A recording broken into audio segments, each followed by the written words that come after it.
Hey, peace and blessings to you. My name is Jere B. I am the entre musician, and so are you.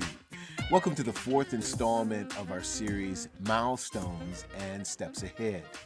We're chronicling the processes of my three compositions, which are being baptized into the Dolby Atmos format at Across the Road Productions in Katy, Texas, which is a certified Dolby Atmos facility.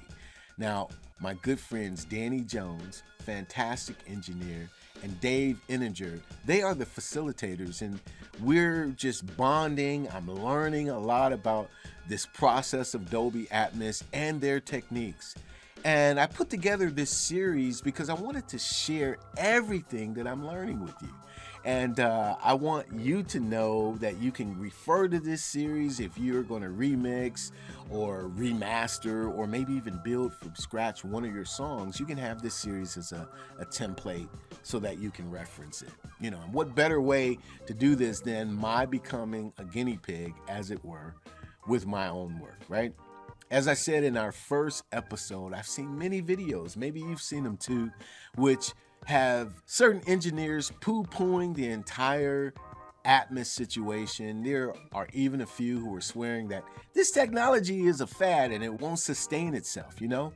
But we were talking about this even last night on the Entre Musician Zoom call, which, by the way, you can avail yourself to. It's a weekly call with some of the most innovative entre musicians around the world. Just connect with me at Jere B at theentremusician.com and I can hook you up access. But we were discussing this last night, and I'm not a prophet on this either way, please. I can't say how long Dolby Atmos will last or how long it would take to catch on, if it's sustainable or anything like that. That's not my job. All I can tell you is this. I've been blessed to hear personally for myself, when I was down at Dave and Danny's studio across the road, and I must say again, I was able to listen to Al Green, Earth, Wind & Fire. These are songs I've been listening to since I was a tiny tot, and I've never heard those songs the way I experienced them then. So if there's half a chance that this is the direction that music is going, then I want in. As a songwriter, a producer, as an entre musician, as a music lover, I want in. So here we are. Now, if you have not already done so, please dial back to the previous episodes, listen to the backstories about the other two songs in this special EP, and their titles are Incipience and Marriage. By the way, these three songs were chosen after I put a question out to our email community at sounddoctrine.com. And these were the favorites which were chosen to experience the Atmos process. And thank you to everyone who responded. You can be sure that you will receive some special attention because of your participation. We just haven't figured out how we're going to do it, because obviously we're in new territory. If you don't have Dolby Atmos in your car or in your home, then how can we provide you the best experience so that you can enjoy these songs personally? That's what we're trying to figure out. But once we do, we're going to hook you up, okay? Now, the stories of how these songs were originally created, recorded, and produced, as well as to what was going on personally behind the scenes, makes interesting fodder. At least for me it does, because it's my life, you know, it's my real life experience. It's hard to believe that the walk down memory lane gets longer with each and every step, but I'm grateful for all of the memories, the good and not so good, because each memory shaped me into the man that I am today. Now, with respect to the song that I'm going to be discussing with you, I must admit there's an equal amount of drama which is going on behind the scenes, because although this song is the one which is most recently recorded, I began the recording process back in 2018 or so, and it's the most recent of the three that we picked. And while the origin of the song's title dates back a few decades, the reason I chose this particular title is because of where we find ourselves currently, right now, today. The title of this third selection is Obfuscating Euphemisms. Now, I personally think that's an extremely cool title for any song, just because. However, because of the way I'm wired, if you know me, it's hard for me to do anything just because. You know, there must be a reason, and the origins of this song have a lot to do with my presuppositions and my personal constitution. So let's begin back like we've done before, but this concept begins in the early 90s, actually 1990 or 91 to be exact. And as far as my dream of being a music producer, at this point in my life, I'm actually going for it with all of my heart. In the years previous, from 86 on, Feel the Beat, Robert Christian, both of whom you've met in previous episodes, along with another childhood friend, a genius in fact, Gary Jones, who is no longer on the planet today, may the Lord rest his soul. We diligently, the four of us, formed a production company which we called Chocolate Pulse, and later on Andrew Machen joined us. But Gary was a man all about vision. He helped us research getting our business on point. We filed our business with the Secretary of State of Ohio. Under Gary's tutelage, I personally learned about copywriting my songs, music publishing, and I formed several music publishing companies, which I still operate today.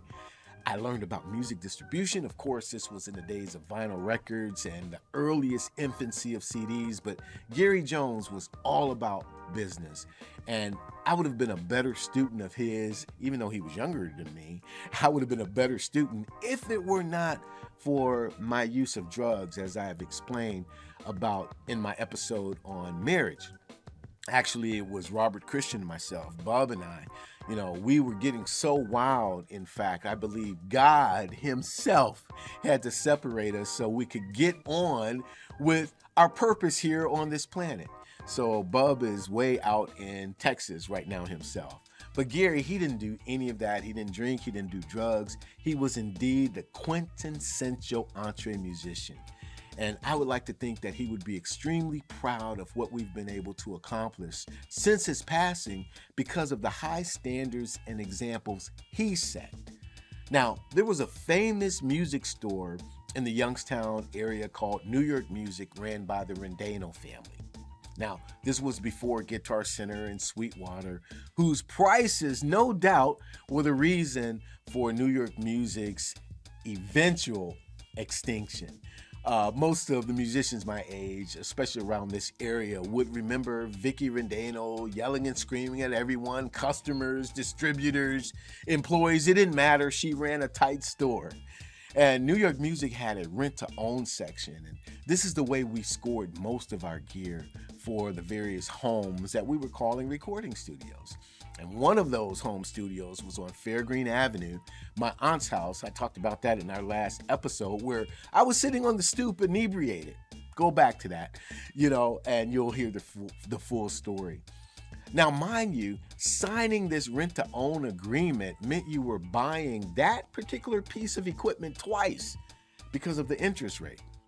But like any decent rent-to-own program, you make the monthly payments so extremely affordable that the customer can't really see what happened to them 48 months later. But that's what we did, all right? We had the equipment we needed right now. That was all that mattered. So we began recording some very talented and prominent singers in Youngstown, Ohio at that time. And the list was growing. People knew about Chocolate Pulse. We had singers like Tracy Prisby, Lisa McDavid, April Lampley, the contemporary gospel quintet Friends, good group. Even did a session with the late, great Booker Newberry. And there were some hot producers who were starting to come around, like I said before, Andrew Machen, Ollie Sims, Billy Jenkins, may he rest in peace. And if you remember Dawkins and Dawkins, Anson was starting to come around a little bit. And then we got the wind knocked out of us when Gail and Angela Harris, two sisters who eventually called their group Too Elegant. And even though we were not so terribly fond of their name, their voices absolutely, completely mind-blowing, totally knocked us out. And we recorded oodles of stuff on them. And as I sit before you today, you're going to hear that stuff very, very soon. I've been updating that music and I've been updating the music around their original tracks, and it's almost ready to pop. Stay tuned for that. But back to the 1990s, all right?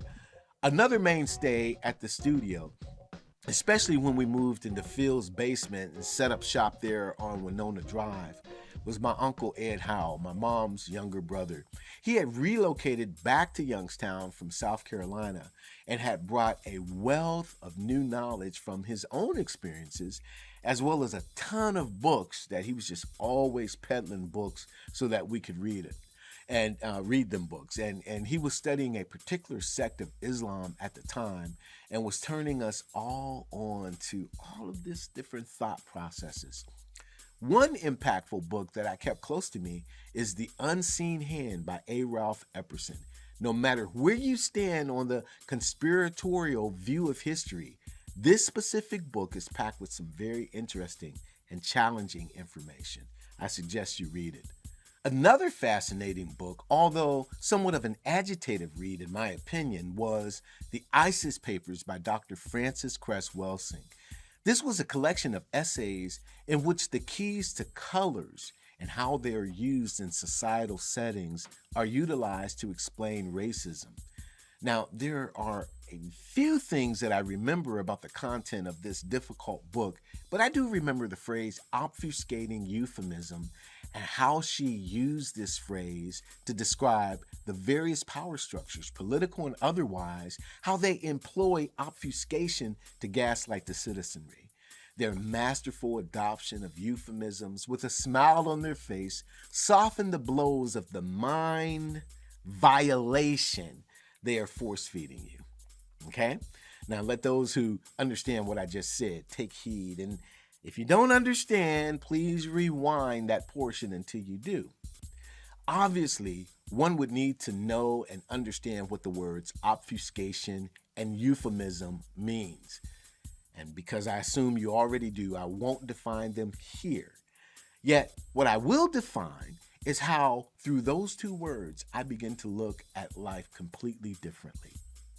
All that I was told about racism, religion, politics, business, education, the world, everything was now in suspect. In 1991, I'm like 26 years old, okay? My daughter is 26 years old today, my daughter Nia, as I'm filming this. So everything at 26 is up for grabs. Everything needs to be questioned. I need to know if I truly believe what I thought I said I believed, and if so, I need to understand why I believe it. Or if I don't believe it, it needs to be tossed out, and I need to adopt a greater truth. Again, I hope you feel me on this, right?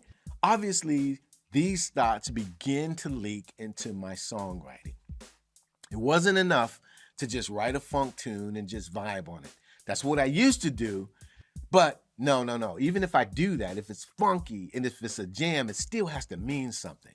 Of course, none other than George Clinton, Stevie Wonder, Gil Scott-Heron, The Last Poets, Bob Dylan, and Joni Mitchell were among those who had been artfully preaching to us through the years. And there was definitely room enough for me to now join them. That's what I thought, right? I'm 26, I'm jumping in. And even when I was writing a quote-unquote love song, there had to be a twist or a turn in it, something that grabbed your attention and made you think. It was also during this time that I had tried my hand in rap music. I wrote a song called Black on Black with a young brother named Funky D here in Youngstown, Ohio, which was later upgraded by the Akron rapper Kofi Hill. Now, this song addressed the epidemic of black on black violence that Youngstown was experiencing in these early 90s like never before. With the influx of crack cocaine and the popularity of the movie New Jack City. You remember that movie? Well, every black man in Youngstown, Ohio, at least the young ones, every one of them thought they were Nino Brown, only to find out that they were not in Hollywood. So we literally were having like a murder every day. It seemed like a murder a minute. And I remember literally a plea from the funeral homes in this area pleading to the public to stop the carnage. I also remember the Youngstown Police Department posting billboards around the city saying, "We are too few to protect you." Now, does anyone watching or listening to this from Youngstown, Ohio, remember that era in our history? It was a strange, awkward time. And by God's grace, I could have been a statistic myself, really, because of my own drug use, had I not had so many recording studios, which kept me inside the studio and locked to the mixing board. So we put this single out. We called it a cassette single. And it was played on the radio, Hot FM 101, WHOT, played it in their Battle of the Bands, and it won 2 nights straight because Funky D wasn't pulling any punches with his lyrics. And he didn't have to use cuss words to do it. They were just that emphatic and clear. To dramatize the situation, we began the song with the phone ringing and my own mother answering it at the beginning of the song to be told by a YPD officer, which was played by my cousin Michael, that her son had been shot. So we tried to really put the elements in the song. Tyrone Williams provided the guitar, and we did a smashing remix. On the flip side, with the energy of Tyrone's guitar fighting against the violence. In fact, while putting this podcast together, I came across a clip of an interview I did on local TV station WFMJ with Carl Bryant, who had a community show called Dynamics in Black, and we were discussing black on black crime. He was good enough to play a portion of the song on the air, and it takes a few minutes, but I'm going to put it in now just so that you can get the tenor of the community and also see me without any of this gray hair and hear, if you're listening only, a younger Jere B. So I'm going to insert that in right now so you can get the gist of what's happening. Here in the Mahoning Valley, always, we've had an awful lot of excellent musicians. Individuals who will sing, who will play various instruments, who will write. My guest today is into the production end of music, as well as some writing and some singing. My guest on this occasion is Jere B. Jere is the president of TJ Enterprises. The record company is Chocolate Pluff Records Incorporated. Chocolate Pulse. Chocolate Pulse Records Incorporated. Yes, sir. It's a pleasure to have you. Pleasure to be here. You're here today because of a phone call you made. You made a phone call to me several weeks ago, and you stated that you had produced a record. You were in the process of trying to get various record stations in Northeast Ohio to play it. My first thought on the subject was another youngster into rap music.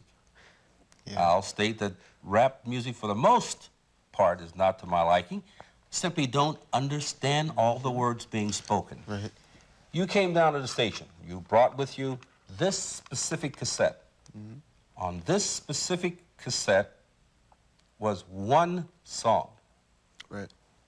That song I thought to be ideal for this, the Mahoning Valley, for this, the city of Youngstown, at this time in our history. Yeah. Tell us about the specific song that you have written on this specific cassette.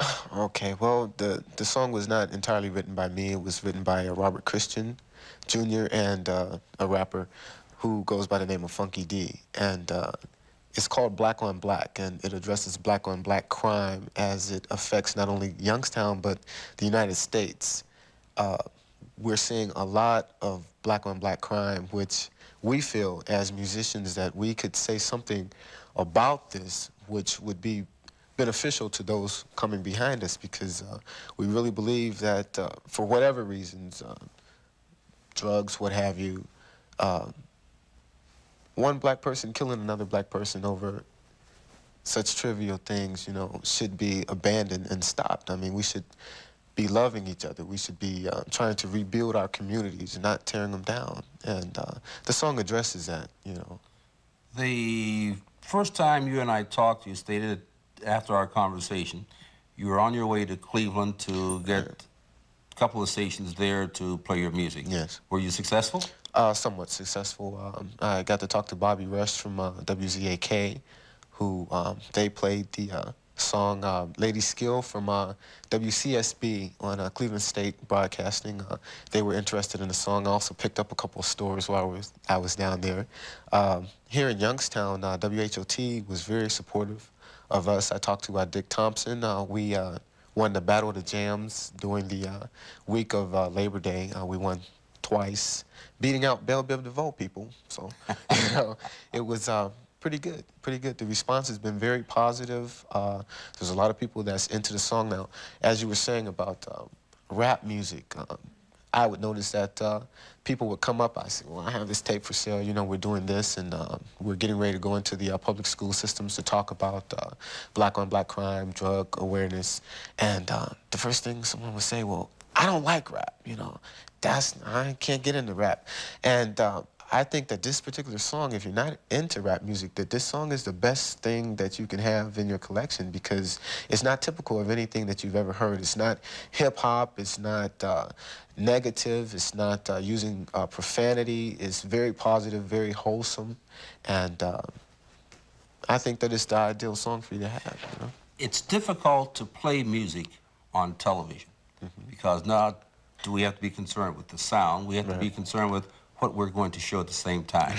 In better than 19 years of sitting in this chair, I've never taken the opportunity to simply play a specific piece with just the two of us on camera. I'm making an exception. I think the message you have written and have put on this specific piece is well worth the time. Thank you very much. A person who is not into rap music, perhaps, who states that you don't understand it, listen to this piece.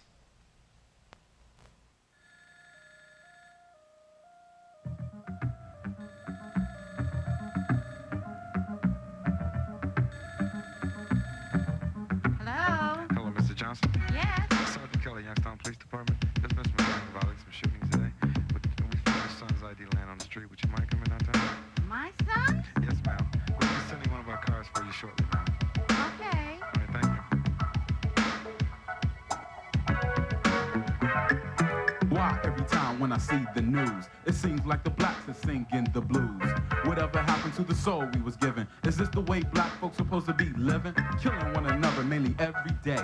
It's too many of us thinking crime does pay by selling that dope and taking those drugs. We're hurting our own selves by being junkies and thugs. But we don't care because we gotta stay paid. It doesn't matter if another black is sent to the grave. That's why we don't worry about a heart attack, because we have our own disease, and that's ignorant blacks. We gotta change our way and educate our mind and come together and stop this black on black crime with love, not hate. We gotta love each other before it's too late. My brothers, my friends, we must realize that we're close to the end. What about the kids, the ones that's growing up? We gotta stop and think about the things we're showing them. Wake up, my people, and make up your mind and try to put a stop to this black on black crime. But then again, here's a black lady, and 4 more months she'll be having a baby. A big deal. The drug Done quite well. As you can tell, this is not what I call standard rap music. There's actually music in the background. Yes, definitely. Your production company? Definitely. Chocolate Pulse, Feel the Beat, Jones, Bubba C, Tyrone Williams, Funky D, everybody. We were talking while they were playing the music about the different people that we have coming up. I'm putting out an album that hopefully will be out by February of '92. A lot of people keep telling me, push it up, but it should be out by February. And we have some dynamic people on the album. Carlton Jenkins, who is destined to be one of the rising stars of the '90s. We have April Lampley, the West Sisters, Clarence and Glenn Harge. I mean, there's just some dynamic people on this album, and I want to push that real hard. We came out this way to really, you know, set a precedent for those coming up behind us. We don't want to be like anything that you've ever heard in Youngstown. We're going national. That is our goal, and we are all in the absolute council. We deal in absolutes, and we're absolutely going to make it. And you're extremely a positive group. Definitely. And you're all from the area. All from Youngstown, all from here in White Town. How does one produce an album, then get it aired nationally? That takes a lot of work. It takes a hard, it's very hard to do, but then again, it's very easy because, like I said before, we being the absolute people that we are, we set goals and then we attain them. in 2 weeks' time, we've got our record or our cassette into 10 stores. That's Stedford's Music in Pittsburgh. We have George's Music here in Youngstown, Foster's, Creative Concepts down on YSU campus. We have 2 stores in Cleveland, that's Akron. We have 2 stores in Akron, 2 Live Music, G&H Music, 3 stores in Cleveland, Record Exchange, the Record Den, the Record Revolution. And I'm sorry if I'm leaving anybody out, but it's really been moving, you know. And the title of the album? The title of the album is An Incipience, which means the beginning. Culture Logic, the soundtrack to a non-existent movie. And locally in Youngstown and Warren, where can it be acquired? The album is not out yet, just the single. At the stores that I just made, yeah. The single is just released. So you can see again, we have people in our community who are about that which is good, noble, true, and positive. And they're young people. I'm Carl Bryant. This is Dynamics in Black. I'll be here again next Sunday morning and hope you'll join me. So I trust that this clip provides you with a little bit of the flavor of what was happening back then and the tenor of where we were going, and as well as how skinny I was back in the day. But fast forward from 1991 to 2019, when I really began writing Obfuscating Euphemisms, 28 years later, a few things have changed, but not much. In fact, in my opinion, there's more degradation in the world, and that's not a pessimistic perspective, because if you just listen, just skim the language of today at its surface level, it's all euphemism. Now let's just tell the plain truth in all its glory right here. The mainstream media is not our friend. News is no longer objective. It spits of bias no matter which side of the political aisle you may be on. The general public's lack of asking real hard questions and the culpability to swallow the backwash of whatever authority figure vomits out at them is absolutely mind-blowing. So while I'm writing this song in 2019, just months before a global shutdown no one saw coming, we have political upheaval like never before. Black Lives Matter is weaving its way into America's consciousness, and the infancy of trans euphemism obfuscating their ideologies into the schoolrooms. And if any forward thinker dare pause to pose a question, then they're the ones who were vilified, canceled, and discarded as backward and behind the progressive times. So yes, I'm working on the Fish and Grits album with all of these things in mind. I already know that this material is not necessarily sound doctrine material. So I'm putting it on a Jere B solo project.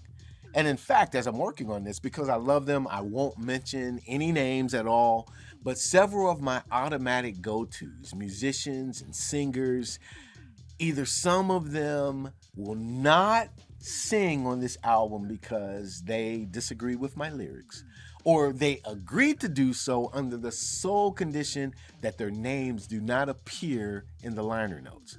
This is what I'm talking about. Sensitivity at its height, right? You know, everyone seems to be cowering. And I hope you can see this now a little clearer as we look back in the rearview mirror of just a few months ago.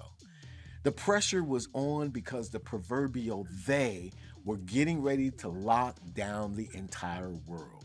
So censorship was and still is strong. Now listen, brother, sister, in times like this, you have to have a real handle on who you actually are, or you will get turned inside out. That's just the truth. Either you have balls and a backbone, or you don't. And it became real easy as this was progressing for me to see who didn't. Now, I trust you are not receiving my words as insensitive or unloving. I assure you they are not. But because we're talking about obfuscating euphemisms, especially as a song and a title, I need to be as clear as a bell.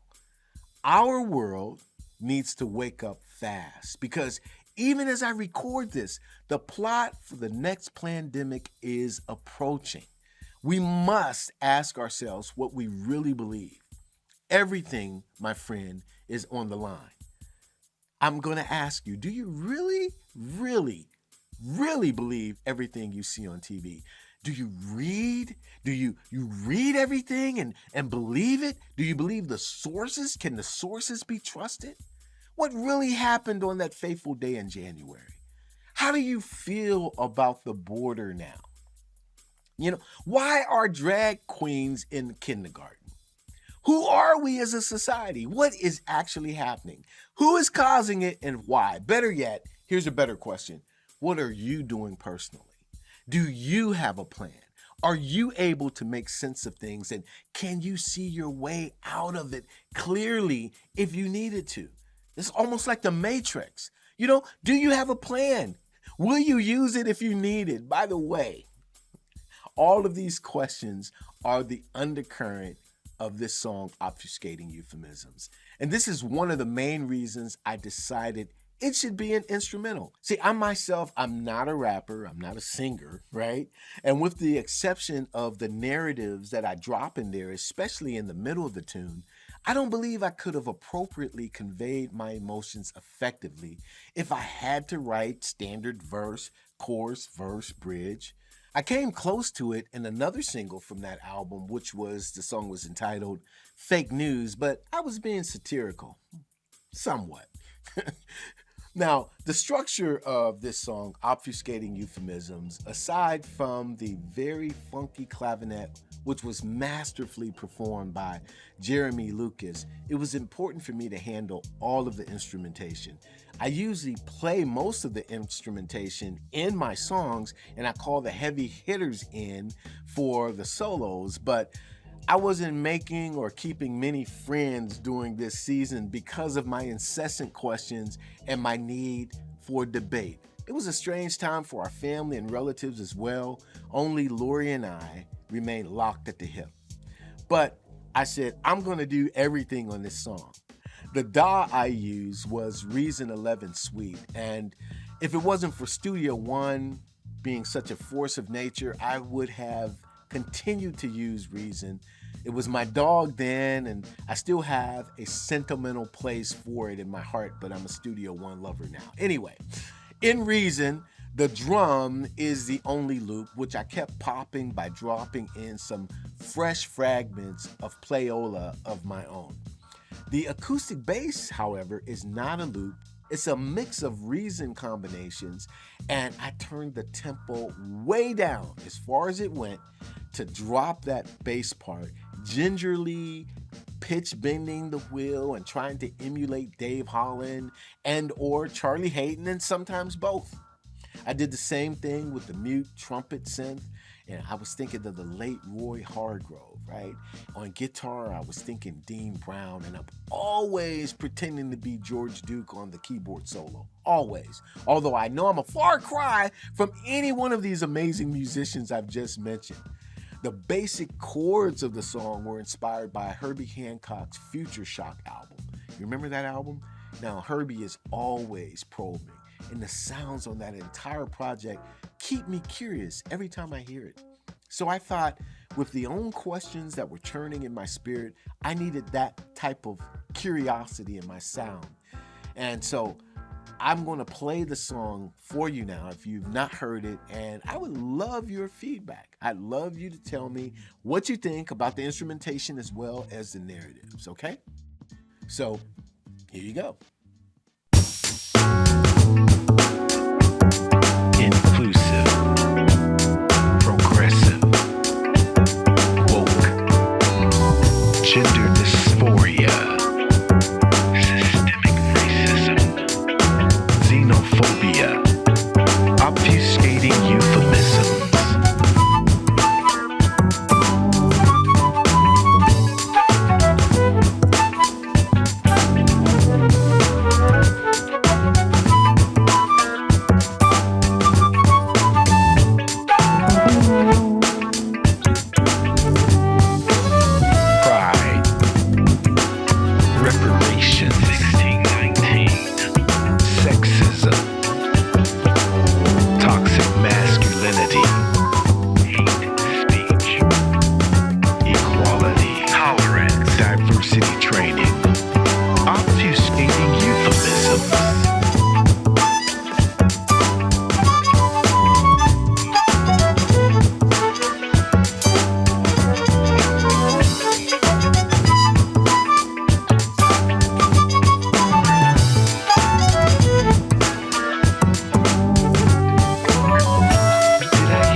Did you mean to say something else?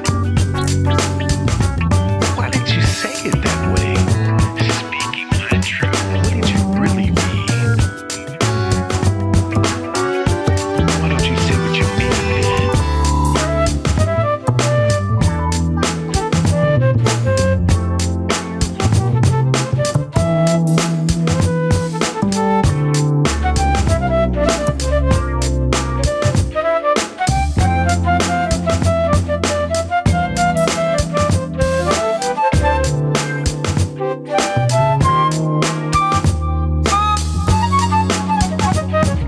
Talking at the side of your neck.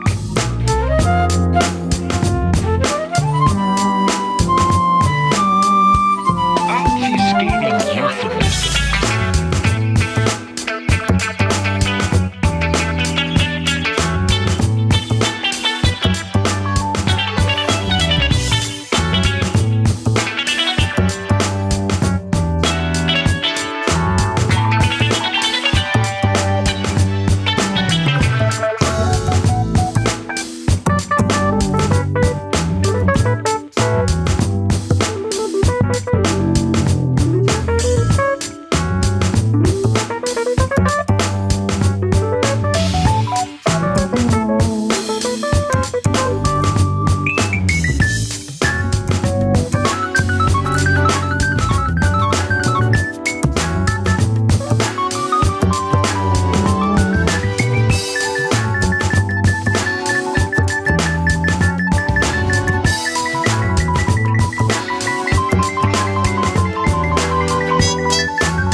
The very power of life and death, and people who indulge what is said reap the inconspicuous consequences. The mainstream media continues to promote a deceptive narrative that's far more sinister than a sampling of simple semantics with language designed to coerce, distract, manipulate, and undermine traditional mores, which obfuscate and redefine the very fabric of law, ethics, morality, and the spiritual foundation underpinning societies the world over. You must not only listen to what's being said, but also what is left unspoken, how it's framed, couched, presented, and edited in real time for your constant consumption, aptly appropriating euphemisms that keep you comfortably numb to the certain danger that lies ahead. So the question becomes, are you going to do your own thinking, or let others do your thinking for you? Do you really believe what you watch on TV? Do you really believe everything you hear? Do you believe everything you read? Seek the truth.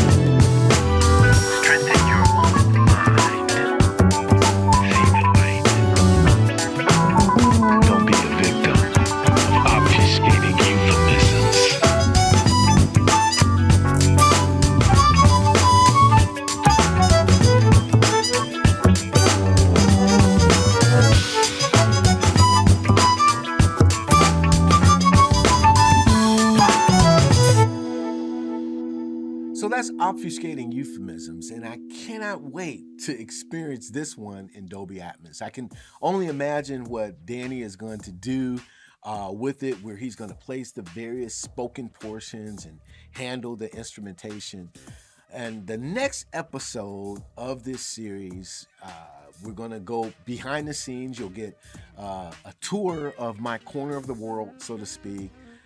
You can watch me prep the tracks, and we'll check in on Danny and Dave when they receive them, and get to see what's happening at Across the Road Studios. They can explain to you firsthand their thoughts and their processes and how they're working with the music, and you're going to get all of that. We'll sit down together and discuss that, and you can be a part of the conversation. In fact, I'm trying to think of how to make this more interactive, so you're involving. So perhaps we'll have live streaming. We're going to be thinking of some ways, because now that you've heard what's happened behind the scenes of the original recording and production, I want you to go deeper in with us as to what's happening now. And I want you to be able to feel it. So again, thank you for taking this journey with me in these 3 songs. I'm really very, very excited. It's an experimental time in my life, and I love exploration. So I'm digging this. Thank you. I ask that you please share, please subscribe, please tell everybody you know, and 17 people you don't know about the Entre Musician and what we're trying to do. And if you are a musician, especially, not exclusively, but especially over the age of 50, we have an encouragement community that I would love for you to be involved in. Again, as I said earlier in this video, we get together on Sunday nights. We have a private Facebook page. We're always in touch with each other. We are advising each other, sharing articles, sharing resources, and even entering into some collaborations that are exciting and thrilling and very useful as we are moving forward in our careers, personally and collectively. I love what I'm doing. I'm grateful to be able to share it with you. My name is Jere B. I am the Entre Musician, but here's what's most important. I say it all the time. So are you. We'll see you next time.